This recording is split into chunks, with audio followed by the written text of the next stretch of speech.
The shocking arrest of a number of ANC members in what has been held as a majestic sting operation has rocked South Africa's political elite, rattling the very foundations of the ruling party. What started as a low-key clandestine probe has now blown wide open as a national scandal with ramifications that have the potential to redefine the leadership of the African National Congress and possibly mar the legacy of President Cyril Ramaphosa. The swoop has incited widespread public outcry with outrage, shock, and speculation flooding in from across the land and the world. In this report, we examine the events leading to this point up close, the person arrested, what it entails for President Ramaphosa, and what could happen in the days to come. The narrative is thick with political intrigue, historical nuance, and profound questions about the future of South Africa. To understand the seriousness of the current crisis, one has to go back. Since the demise of apartheid in 1994, the ANC has held sway as South Africa's ruling party. To most, it previously embodied hope, opposition, and freedom. But over time, the party's legitimacy has eroded steadily through inter-Aryan wars, corruption charges, and waning public confidence. Scandals concerning characters such as former President Jacob Zuma heavily tarnished the ANC's reputation. When Sir Ramaphosa became president, he pledged reform, pledging to purge the party, restore moral leadership, and win back the trust of South Africans.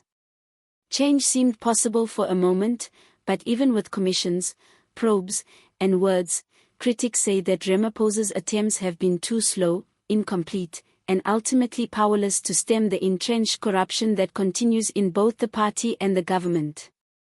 And now, this latest sting operation is a watershed moment.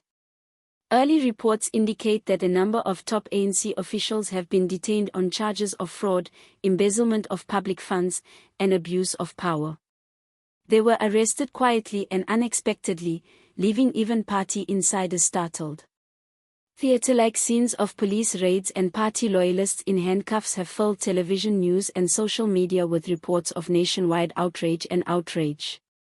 Although Ramaphosa has not yet made a general public address, his inner circles claim that he is shaken.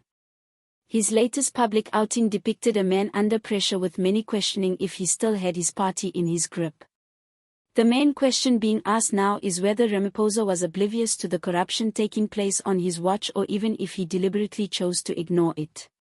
Supporters argue that the arrests prove his anti-corruption drive is working, demonstrating that no one is above the law. They say Ramaphosa is empowering law enforcement to do its job without interference, a sign of integrity and leadership. However, critics see the opposite, a president losing his grip on the party. They claim that if top officials can operate with such audacity, then systemic failure is evident. Others have even charged that Ramaphosa is employing the arrest as a weapon of political elimination against his opponent within the ANC. Where the truth may actually lie is somewhere in between. But no one can deny the dimensions of the crisis for the party and the country. This sting operation, months in the making. According to reports by a combined task force of intelligence and law enforcement agencies working undercover, was executed with precision. Some of the men arrested had been suspected of illegal activity for a long time, but nothing had ever been done. That has now changed. If the evidence is to hold up in court, the consequences could be lengthy prison terms and a series of further arrests. Sources claim that this might only be the tip of the iceberg and that other names within the ANC will become implicated imminently. If that is true, this could balloon the scandal into a full-blown purge that reaches every level of the party. What does this portend for the ANC's future and for Ramaphosa himself? That is to be determined. Some analysts say this might be exactly the kind of reset the party needs, an unpleasant but needed move toward reform and accountability.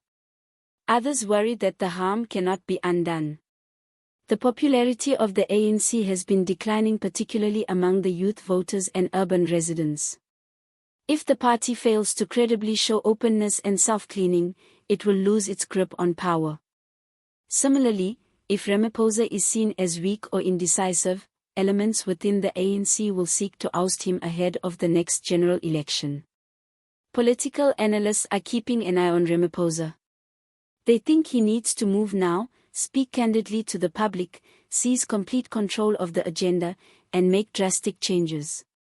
Others caution that revealing too much too fast could expose hidden divisions that the party is not ready to withstand. Ramaphosa is treading a balancing act. He needs to lead without disempowering influential power brokers, establish control without sparking further revolt. The stakes are as high as ever. Meanwhile, ordinary South Africans are watching and waiting. They are demanding answers, justice, and genuine change. Many feel betrayed, exhausted by years of political theater and empty promises. They want a government they can believe in again, one that serves the people, not itself. Beyond national borders, the scandal could also damage South Africa's global standing. Foreign investors and allies might start to see the nation as politically unstable, which might affect everything from financial policy to international diplomacy. How the crisis is managed over the next few weeks might determine the course of South African democracy for decades to come. It raises deep questions: power, accountability, leadership, and truth. It urges the ANC to reflect on how much it has diverted from its original values and if it has the intention of changing course.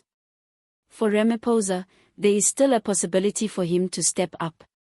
But the clock is ticking. South Africans do not ask for silence. They ask for truth, leadership, and that nobody will be above the law. As this saga continues, we will be tracking every step. When there are more questions to be answered, more people to be heard, and more to be uncovered, we have only just begun. Share your views. Is this the start of actual political change or merely another chapter in a long-running series of failed promises? What next for President Ramaphosa? And can the ANC be trusted with leadership? To understand the seriousness of the current crisis, one has to go back. Since the demise of Apartheid in 1994, the ANC has held sway as South Africa's ruling party. To most, it previously embodied hope, opposition, and freedom. Meanwhile, ordinary South Africans are watching and waiting. They are demanding answers, justice, and genuine change. Many feel betrayed, exhausted by years of political theater and empty promises. If you enjoyed this report, please like, subscribe, and enable notifications to get updates. Your help keeps us bringing you the stories that matter. Thanks for watching. We'll catch you in the next one.